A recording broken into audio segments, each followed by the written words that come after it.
بسم الله الرحمن الرحيم وأشهد أن لا إله إلا الله وحده لا شريك له وأشهد أن محمدًا عبده ورسوله أما بعد فإن خير الحديث كتاب الله وخير الهدي هدي محمد صلى الله عليه وآله وسلم وشر الأمور محدثاتها وكل محدثة بدعة وكل بدعة ضلالة وكل ضلالة في النار.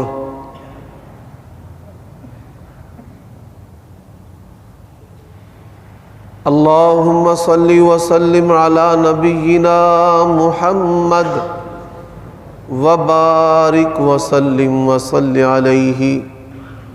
أعوذ بالله من الشيطان الرجيم.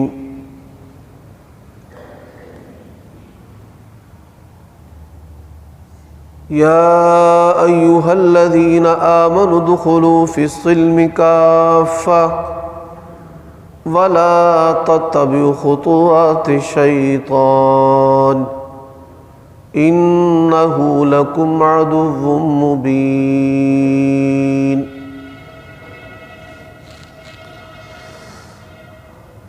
عیوب اور نقائص سے پاکیزہ تمام قسم کی حمد و ثنا اللہ وحدہ لا شریک لہ کے لیے، اور درود و سلام شفیع للمذنبین خاتم النبیین رسول کریم رؤوف الرحیم صلی اللہ علیہ وآلہ وسلم کی ذات اقدس پر.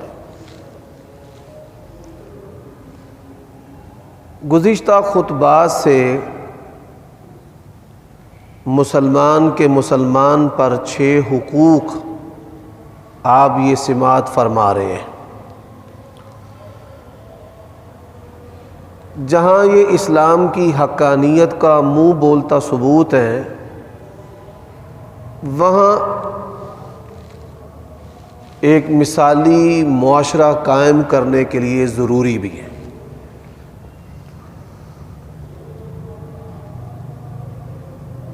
دیگر ادیان میں اس کی مثال نہیں ملتی.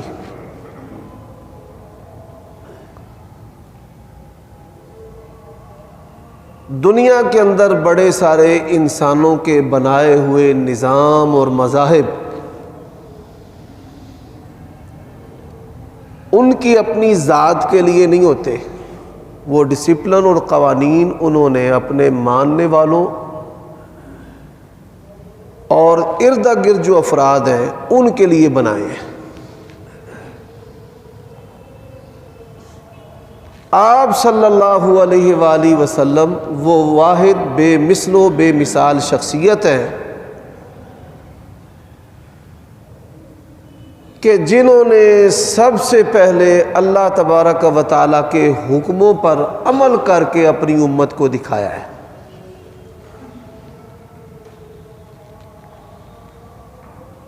وَأُمِرْتُ أَنْ أَكُونَ أَوَّلَ الْمُسْلِمِينَ. نبی علیہ الصلاۃ والسلام کو اللہ تعالیٰ کی طرف سے یہ حکم دیا گیا ہے کہ آسمان سے جب حکم آئے تو سب سے پہلے آپ نے عمل کرنا ہے.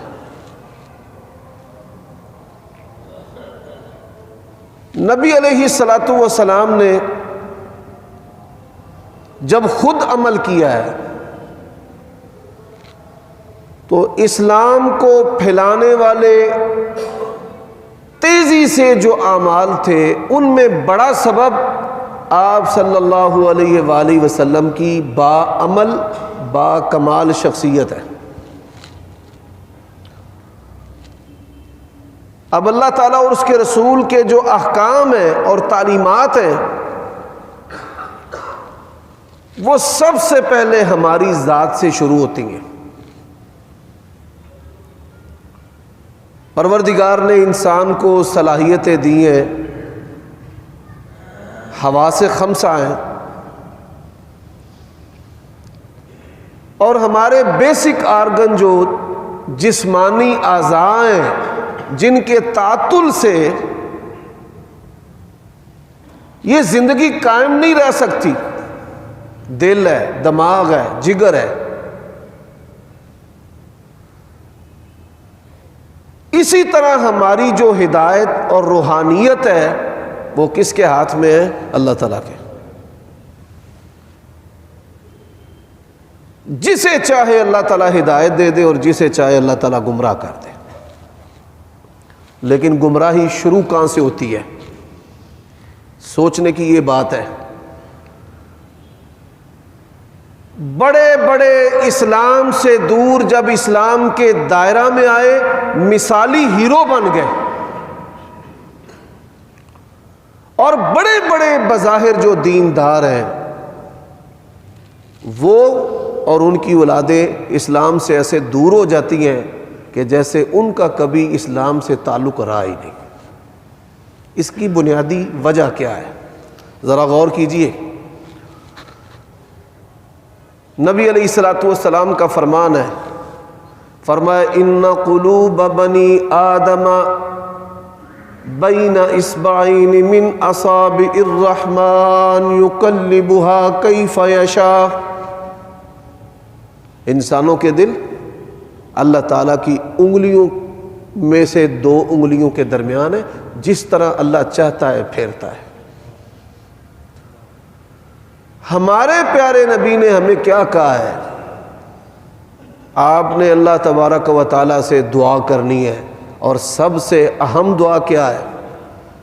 اللہم یا مصرف القلوب صرف قلبی علی طاعتک۔ اے اللہ، دلوں کو تو ہی پھیرنے والا ہے، میرے دل کو اپنی اطاعت پر پھیر دے۔ اللہم یا مقلب القلوب قلب قلبی علی دینک۔ اے اللہ، تو ہی دلوں کو الٹ پلٹ کرتا ہے، میرے دل کو اپنے دین پر الٹ دے، پلٹ دے کہ میں دیندار بن جاؤں۔ یہ کیوں ہے؟ نبی علیہ الصلوۃ والسلام نے فرمایا الا ان فی الجسد مضغہ، فرمایا بدن کے اندر ایک ٹکڑا ہے، اگر وہ ٹھیک ہے پورا بدن ٹھیک ہے، اگر وہ خراب ہے پورا بدن خراب ہے۔ الا وہی القلب، جان لو کہ وہ دل ہے۔ یہ دل جو ہے انسان کے بدن میں اور اللہ تعالیٰ کی شریعت میں بڑی اہمیت کا حامل ہے۔ جب دل بگڑتے ہیں تو دلوں کے اندر سختی پیدا ہوتی ہے۔ جب دلوں میں سختی پیدا ہو، انسان اپنی آخرت سے غافل ہو جاتا ہے، اس کا مرنے کو جی نہیں چاہتا۔ جب دل نرم ہوتا ہے اس کا دنیا میں دل نہیں لگتا۔ نبی علیہ الصلوۃ والسلام کا فرمان ہے دنیا مومن کے لیے قید خانہ ہے، جنت جو ہے وہ کافر کے لیے۔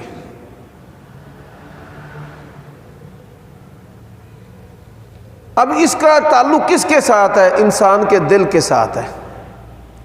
یہ میل کچیل سے جتنا پاک ہوگا، نبی علیہ الصلوۃ والسلام سے صحابہ کرام نے کہا تھا یا رسول اللہ صلی اللہ علیہ وسلم، ہم ایسی جگہ پر ہوتے ہیں کہ کوئی عالم ہمارے پاس نہیں ہے، ہم کیسے جانیں کہ یہ چیز جائز ہے، ناجائز ہے، حلال ہے، حرام ہے؟ رسول اللہ صلی اللہ علیہ وسلم نے فرمایا استفت قلبک، اپنے دل سے پوچھ لے، اگر تیرے دل میں کھٹک ہے تو چھوڑ دے، دا ما یریبک، جو چیز تجھے شک میں ڈالتی ہے چھوڑ دے، اور جس پر دل مطمئن ہے اس کو اختیار کر لے۔ حضرات، جب دل بیمار ہوتے ہیں پھر انسان کی ترجیحات کیا ہیں؟ جب دل بیمار ہوتا ہے تو انسان کی ترجیح جو ہے وہ ہنسنا اور مسکرانا ہے، وقت گزاری کرنا۔ یہ تھیٹر، یہ ہنسنے ہنسانے کے جتنے بھی پروگرام اور گناہ ہیں یہ بیمار دل کی علامت ہے۔ صحابہ کرام مسکرا رہے تھے کسی جائز عمل پر،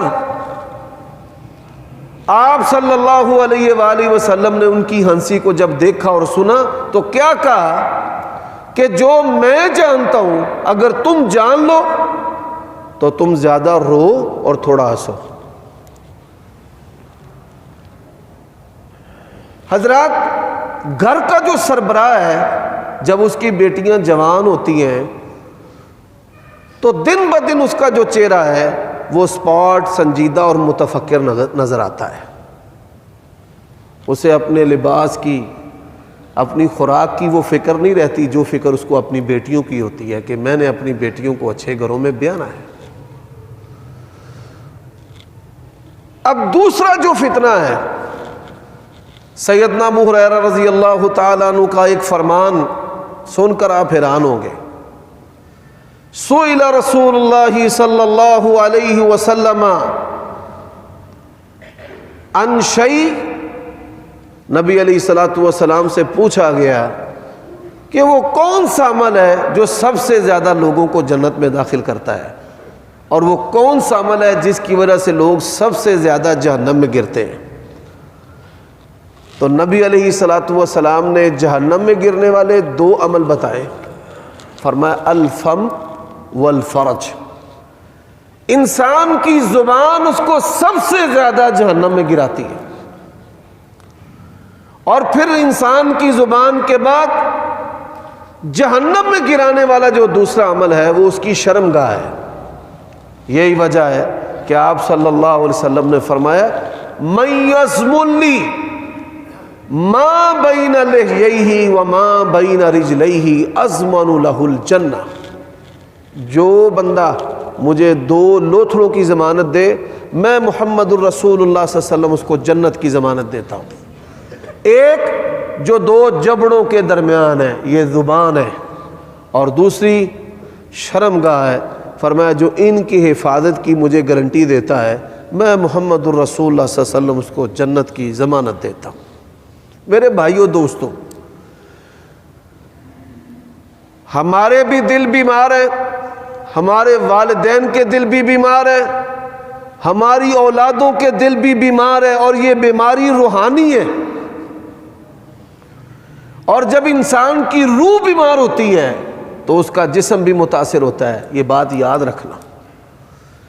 بیمار دل، رسول اللہ صلی اللہ علیہ وآلہ وسلم نے بیمار دل کے فتنوں میں سے جو فتنے بتائے ہیں، بہت زیادہ ہنسنا اور ہنسانا، اور پھر شہوت کی طرف مائل ہونا، یہ جو سیکس اور اس سے ریلیٹڈ چیزیں ہیں، وہ تحریریں ہوں، وہ ویڈیوز ہوں، وہ گفتگو ہو، یاوہ گوئی کرنا، یہ بیمار دل کی علامت ہے۔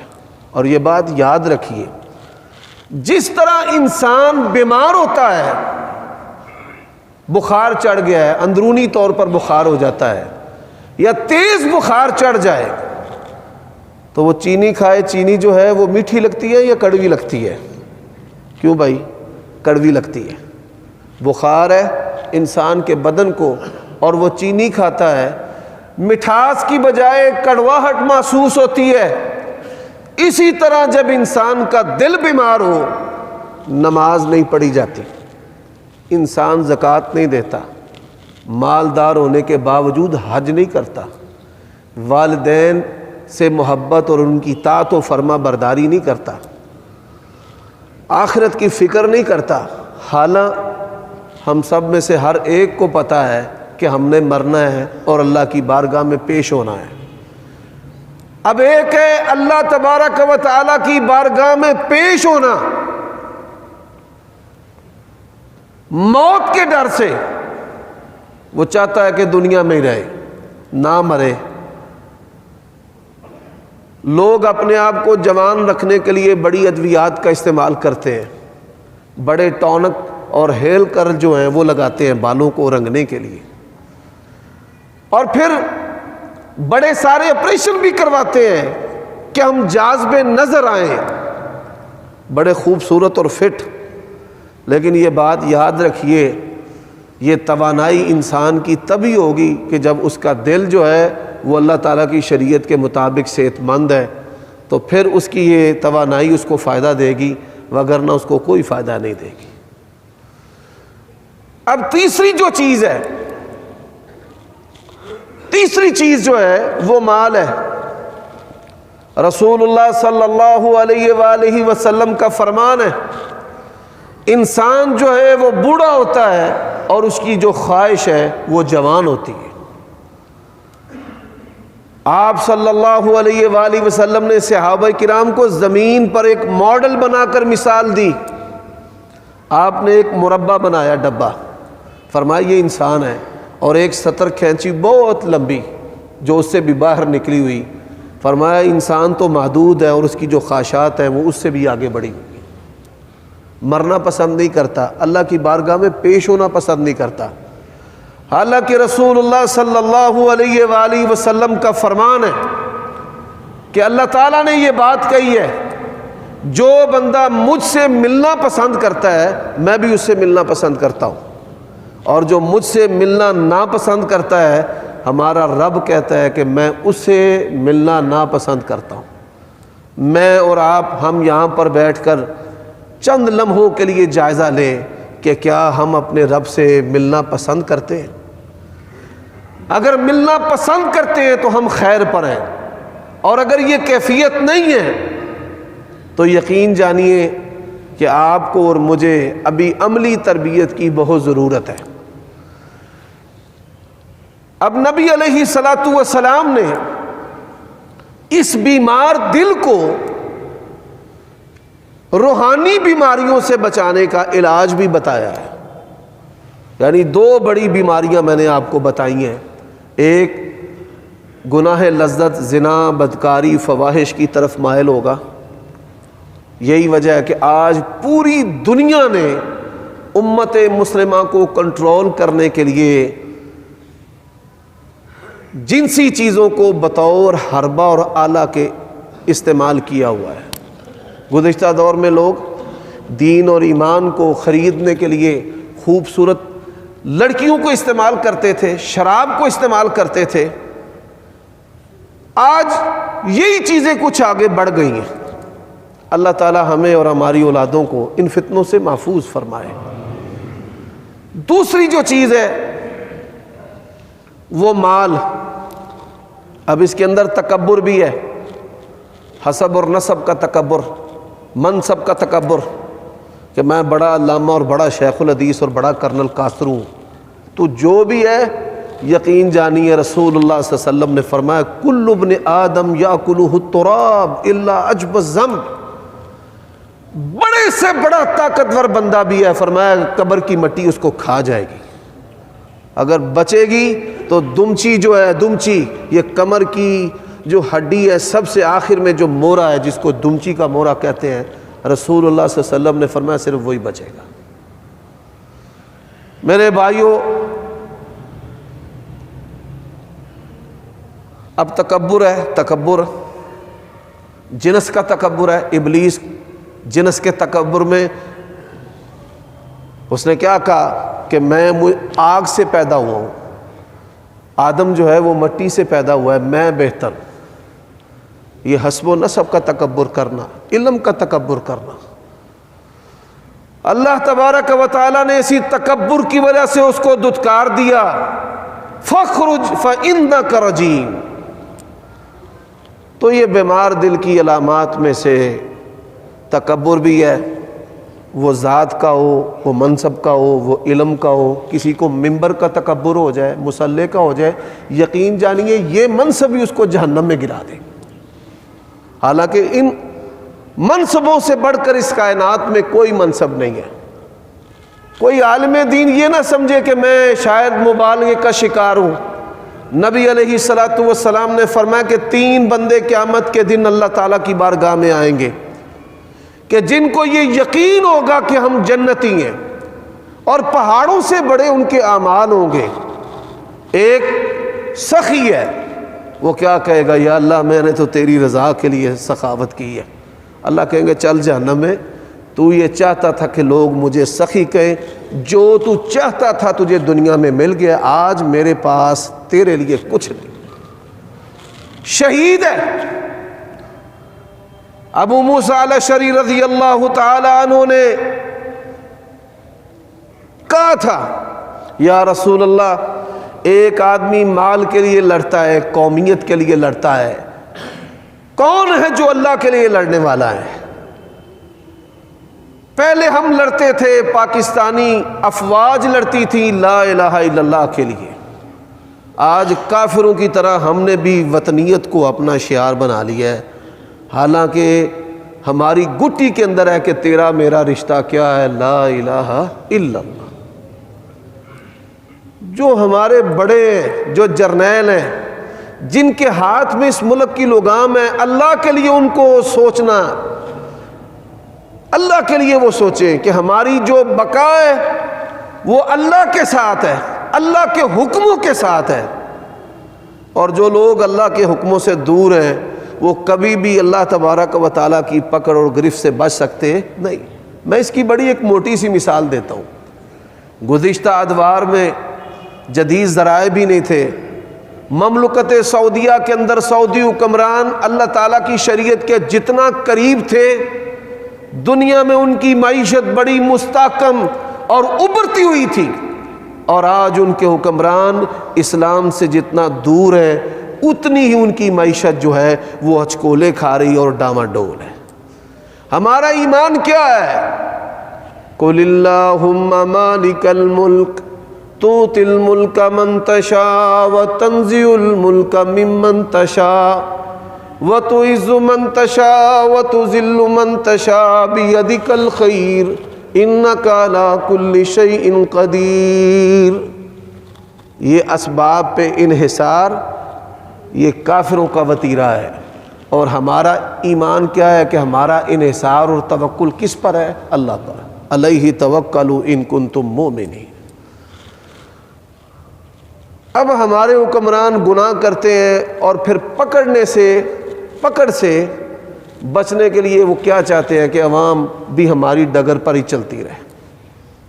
دوستو، اسلام ایک ایسا دین ہے جو ذات سے شروع ہوتا ہے اور اجتماعیت پر جاتا ہے، اور اجتماعیت کا وہ کوئی بھی پہلو ہو، وہ سیاست ہے، اقتدار، وہ کوئی قوت کا حامل ادارہ ہی کیوں نہ ہو، ہر چیز انسانیت کا ہر زاویہ جو ہے وہ اللہ تبارک و تعالیٰ کی شریعت کے تحت ہے۔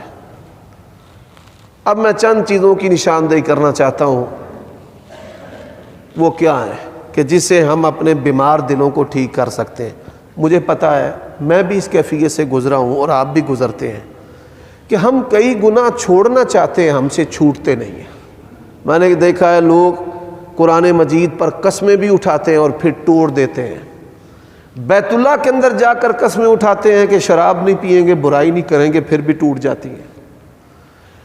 آپ جب تک بیمار دل کا علاج نہیں کریں گے، جتنی مرضی قسمیں اٹھا لیں، انسان کو کمزور پیدا کیا گیا ہے، وہ ان گناہوں سے نہیں بچ سکتا۔ کیسے بچیں گے ہم؟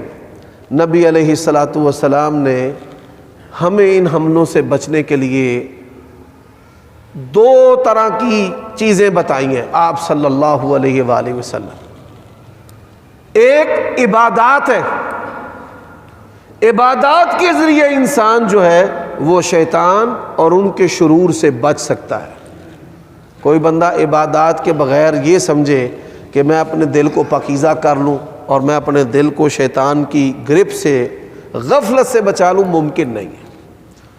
اور دوسری جو چیز ہے وہ کیا ہے؟ وہ عادات ہے۔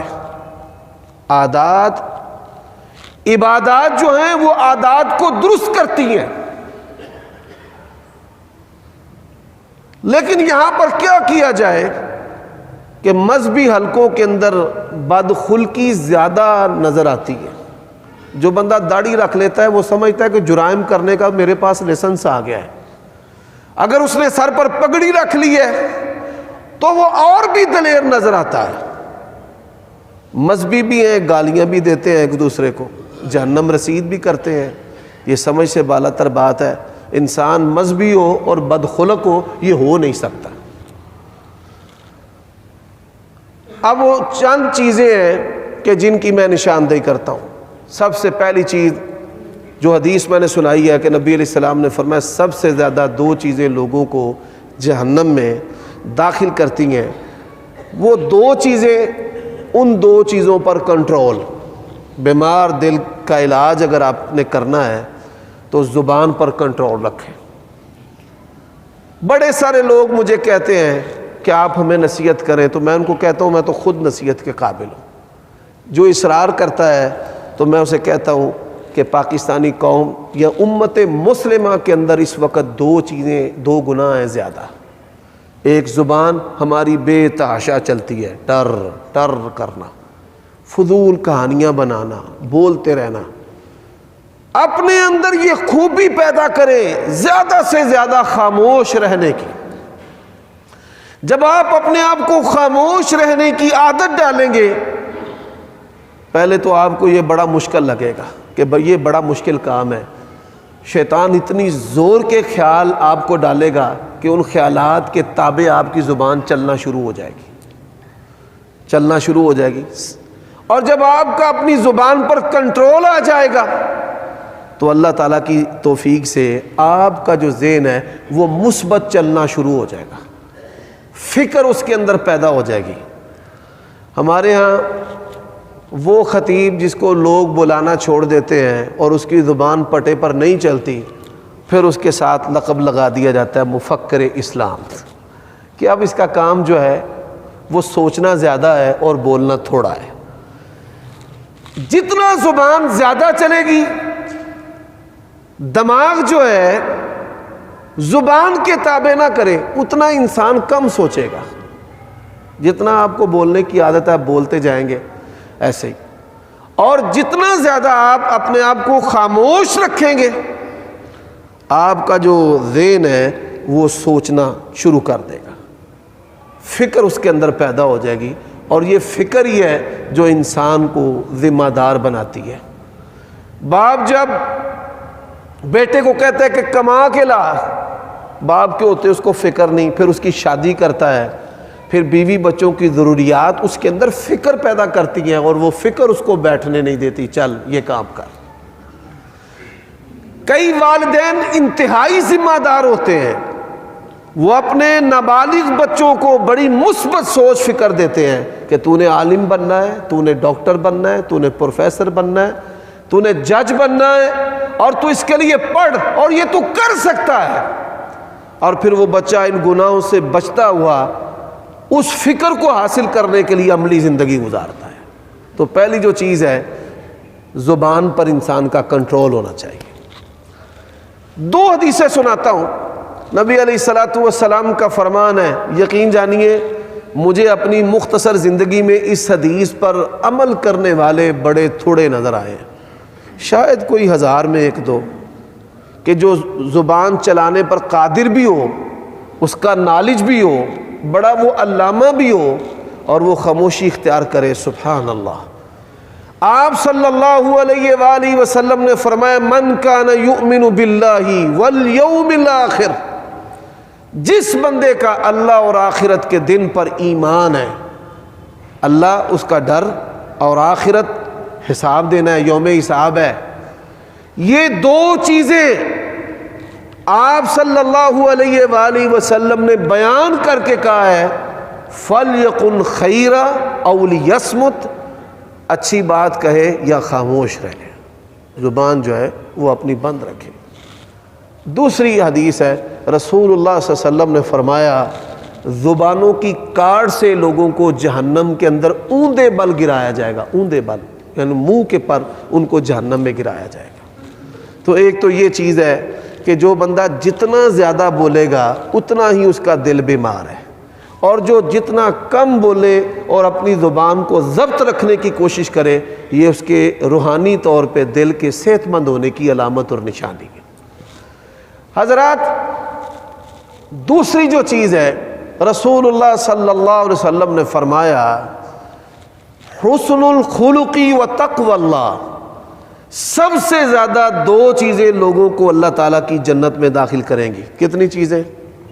دو چیزیں اللہ تعالیٰ کی جنت میں داخل کریں گی۔ پہلی چیز جو ہے وہ فرمایا کہ تقوی اللہ، اللہ کا ڈر۔ کس کا ڈر؟ اللہ کا ڈر۔ اللہ کا ڈر جو ہے،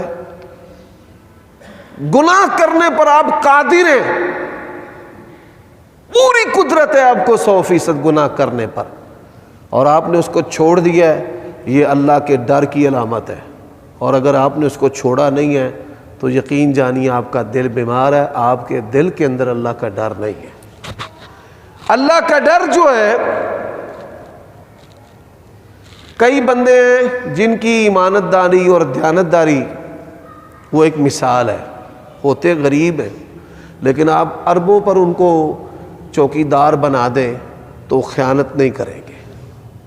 اور کئی لوگ جو ہیں ان کی دیانت داری جو ہے اس کے درجات ہیں۔ 100 روپیہ ملے گا تو شور مچائیں گے، وہ پائی 100 روپیہ کی لے لو، ڈر لگتا ہے تو جی 1000 دا لبے تو ڈول جیب چ پا لیں۔ ایسے نہیں حضرات، سب سے پہلی جو چیز ہے نا، وہ دل جو اللہ کا پسندیدہ ہے۔ اللہ نے قرآن مجید میں کیا کہا ہے؟ یوم لا ینفع مال ولا بنون، قیامت کے دن کوئی مال اور اس کے بچے اس کو فائدہ نہیں دے سکیں گے۔ الا من اتى اللہ بقلب سلیم، وہ بندہ جس کا دل سلامتی والا ہے۔ اچھا جی، سلامتی والا دل، پہلی نشانی میں نے آپ کو بتائی ہے کہ زبان کی حفاظت ہو بڑی۔ اب آئیے تقوی اللہ۔ تقوی اللہ کیا ہے؟ جن چیزوں کے اندر شبہ ہے، جن چیزوں کے اندر کیا ہے، یقین جانیے پردہ داری کی بات ہے۔ 3-4 دن پہلے مجھے ایک مسجد جانے کا موقع ملا۔ مسجد گیا تھا میں نماز پڑھنے کی نیت نہ، لیکن میں نے نماز نہیں پڑھی، میں وہاں بات چیت کر کے نہ باہر نکل آیا۔ انہاں ڈائریکٹ ہی گیس کا پیپ لایا ہے میٹروں بغیر ہی۔ یہ چوری ہے، بجلی چوری کرنا، گیس چوری کرنا، اور یہ سمجھنا کہ یہ اللہ کے وسائل ہیں اور ہم اللہ کے ہیں اور مسجد بھی اللہ کی ہے، جو مرضی کرتے پھرو۔ اللہ نے ایک نظام دیا ہے، اللہ نے حاکم وقت کو اختیارات دیے ہیں اور اس کو مالک بنایا ہے۔ اس طرح کی چیزوں کو اختیار کرنا، اللہ کے لیے ڈریں۔ علماء کا مواخذہ بڑا سخت ہوگا۔ وہی حدیث ہے کہ عالم آئے گا اللہ کی بارگاہ میں، اللہ کہیں گے ہاں تو نے کیا کیا ہے؟ اس نے کہا یا اللہ میں نے نا بڑی تیرے دین کی تبلیغ کی ہے، مبلغ یورپ اور خطیب پاکستان اور حافظ قرآن اور شیخ الحدیث اور علامہ تفسیر یہ اور وہ۔ اللہ کہیں گے تو جھوٹ بولتا ہے، تو چاہتا تھا دنیا میں تجھے علامہ فہامہ کہا جائے، دنیا نے تجھے کہہ دیا ہے نکل جا میری بارگاہ سے، جہنم رسید، میری بارگاہ میں تیرے لیے کوئی حصہ نہیں۔ حضرات، علماء کا کیوں نہ سخت محاسبہ ہو، یہ تو جانتے ہیں ہر چیز کو اور پھر اس طرح کی کوتاہیاں کریں۔ کافروں کو ہمارے اوپر پھپتیاں کسنے کا موقع ملتا ہے، جو لوگ اسلام پر انگلیاں اٹھاتے ہیں، علماء سو پورے ذمہ دار ہیں۔ تو بھائیو دوستو، جن چیزوں میں شبہ ہے ان کو اختیار نہیں کرنا۔ ہمارے ضلع میں ایک گاؤں ہے جلال بلگن، وہاں ایک شخص ہے، ہمارا ان سے تعلق ہے، اس نے مجھے خود بات سنائی۔ کہتا میں مسجد کی ہم نے تعمیر کرنی تھی تو میں کراچی چلا گیا، وہاں پر کوئی دوست تھا، اس نے کہا کہ یہاں پر آپ آئیں، بڑے کئی مالدار بندے ہیں، تاجر ہیں، ان سے کہتا ہوں کہ پسماندہ گاؤں ہے تو مسجد بنا دیں۔ ایک مسجد میں انہوں نے اعلان کیا تو کچھ پیسے ہوئے، ایک آدمی بیٹھا ہوا تھا سر نیچے کیے ہوئے، بعد میں وہ ان کے پاس آیا، سب جا چکے تھے۔ اس نے کہا حضرت صاحب، مولوی صاحب، 5000 روپے دا نوٹ ہے حرام دا، حلال دا نہیں، یہ حرام کی کمائی ہے، اگر یہ آپ کے ادارے میں لگتی ہے تو لے لیں۔ اب یہ امتحان تھا۔ اس نے کہا دے دیو، اسی لٹرینہ دے لا لیں گے، دے دے۔ یقین جانیے اس نے پھر اپنا تعارف کروایا کہ وہ اربوں پتی اللہ تعالیٰ کی توفیق سے تاجر ہے، اور اگر وہ یہ 5,000 روپے نہ پکڑتا تو بنیادوں سے لے کر مینارے کی نوک تک وہ مسجد بنا کر دیتا۔ ابھی تمہیں تربیت کی ضرورت ہے، مسجدیں بنا کر تم نے لوگوں کی تربیت کیا کرنی ہے؟ حضرات، سب سے پہلی جو چیز ہے وہ شک و شبہ والی بات سے بچیں۔ دوسری جو چیز ہے حرام سے بچیں۔ کس سے بچیں؟ بولیے، حرام سے۔ یہ سرکاری ملازم ہی صرف حرام خوری نہیں کرتے، سرکاری ملازم جو ہے وہ تاجروں کا تو 100واں حصہ ہوتے ہیں۔ سب سے زیادہ ہمارے معاشرے میں حرام خوری جو ہے شیطان تاجروں سے کرواتا ہے۔ 2 نمبر 10 نمبر مال کے ذریعہ، ملاوٹ کے ذریعہ، اور چیزوں کو روکنے کے ذریعہ، اور پھر ان کی غیر معیاری جو مضر صحت چیزیں ہیں ان کو بیچنا، جو انسانوں کو نقصان دیتی ہیں، بیماریاں پیدا کرتی ہیں۔ اللہ کے لیے یہ سوچے۔ اور پھر ہم کیا کہتے ہیں، پتہ نہیں امت مسلمہ کی حالت کیوں نہیں بدلتی۔ بھائی ہماری اکثریت جو ہے وہ اپنی حالت بدلے گی تو اللہ تبارک و تعالی ہماری حالت بدلے گا۔ ان اللہ طیب، اللہ پاک ہے، پاک کوئی پسند کرتا ہے، تو اللہ تبارک و تعالی جو ہے وہ تو متقین سے قبول کرتا ہے جو پرہیزگار لوگ ہیں۔ اب جو تیسری چیز ہے، نیکیوں کا حریص ہونا۔ کس کا حریص ہونا؟ نیکیوں کا۔ رسول اللہ صلی اللہ علیہ وسلم نے فرمایا کہ دنیا کا جو بیٹا ہے وہ ہلاک ہو گیا۔ دنیا کا بیٹا تائس عبد الدرہم وابن الدینار، اس کا مقصد، اس کی خوشی، اس کی مٹھاس، اس کی حلاوت دنیا اور دنیا کے فائدوں میں ہے۔ اور جو آخرت کا بیٹا ہے اس کے لیے بڑی پیاری مثال ہے، جیسے پانی کے اندر مچھلی ہے، ایسے ہی وہ شریعت کے اندر اپنے آپ کو بڑی سہولت اور آسانی والا محسوس کرتا ہے۔ حضرات، جس طرح حافظ ابن قیم نے بڑی پیاری مثال دی ہے، وہ فرماتے ہیں کہ مچھلی کی زندگی پانی میں ہے، جتنا وہ پانی میں اترتی جائے گی اس کی جان محفوظ ہوتی جائے گی، جتنا اوپر رہے گی نا جال اور کنڈی کا شکار ہو جائے گی۔ جو حسب ضرورت دین پر چلتے ہیں وہ ہمیشہ فتنوں کا شکار ہوتے ہیں، کنڈی پڑ جاتی ہے ان کو، کبھی اولاد کی، کبھی بیٹیوں کی، کبھی کسی کی، کبھی کسی کی۔ اور جتنا وہ گہرائی کے اندر چلے جائیں گے اتنا ہی وہ محفوظ ہو جائیں گے شیطان کے شرور سے۔ تو یہ 2 چیزیں ہیں۔ انشاءاللہ اللہ تعالیٰ نے چاہا تو آئندہ خطبات میں ایسی چیزوں کی نشاندہی بھی کروں گا کہ جو انسان کی عادات جن کو اختیار کرنے سے اس کا دل نرم ہو جائے۔ آخری جو حدیث میں سنانا چاہتا ہوں، نبی علیہ السلام کے پاس ایک شخص آیا، اس نے کہا یا رسول اللہ میرا دل بڑا سخت ہے۔ صحابہ کو بڑی فکر رہتی تھی کہ دل جو ہے وہ سخت۔ او اللہ کے بندو، ہمارے آباء و اجداد قبرستانوں میں چلے گئے ہیں، کیوں قبرستانوں میں جا کر اپنے دلوں کو نرم نہیں کرتے؟ کہ باپ کی قبر پر نہیں جاتے، ماں کی قبر پر نہیں جاتے؟ کیسے تم اہل حدیث اور اہل سنت ہو، اور کیسے تم مسلمان ہو کہ نبی علیہ السلام نے جن چیزوں سے عبرت پکڑنے کا حکم دیا ہے، آپ تجزیہ کریں یہاں پر بیٹھے بیٹھے کہ کون خوش نصیب ہے کہ جو سال میں 1 مرتبہ اپنے باپ کی قبر پر گیا ہو۔ اولادیں جاتی نہیں ہیں، گور کن کو پتہ ہے اس قبر تے عمدہ ہی کوئی نہیں، وہاں پہ ایک اور مردہ ڈال دیتے ہیں، پھر ایک اور ڈال دیتے ہیں، پھر ایک اور ڈال دیتے ہیں۔ اپنے والدین کی قبروں پر جائیں، اس سے انسان جو ہے وہ عبرت پکڑے اور اس کا دل جو ہے وہ نرم رہتا ہے۔ تو اس نے کہا یا رسول اللہ میرا دل سخت ہے، دل سخت ہے۔ آپ صلی اللہ علیہ وسلم نے اسے کیا کہا؟ آپ نے فرمایا تو رونے کی کوشش کیا کر، رویا کر، اللہ تعالیٰ رونے کے عمل سے تیرے دل کو نرم کر دے گا۔ تو یہ بھی ایک ایسی عادت ہے جس سے انسان کا دل نرم ہوتا ہے۔